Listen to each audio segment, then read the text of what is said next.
Ika at kay Bishop Noel Pantoja. Bishop, happy birthday!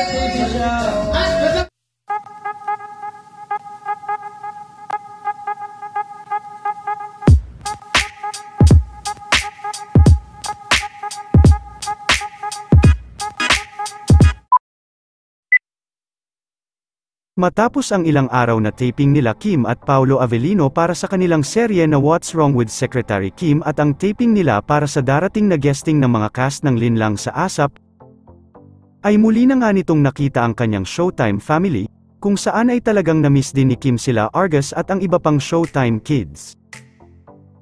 Muli din na nag-trending si Kim at Paolo dahil sa papalapit na ng papalapit, ang showing na kanilang serye na Linlang sa darating na January 22 pagkatapos ng Batang Quiapo.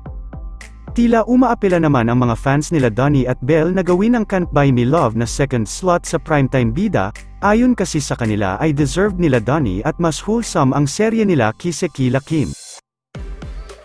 Ang serye naman ng ex ni Kim na si Sian ang makakatapat nito kaya mas lalong nagpapakita ng suporta ang mga fans ni Kim. Ika at kay Bishop Noel Pantoja. Bishop, happy birthday! At the people, aking ka na lang Australia, March 2024. Wow!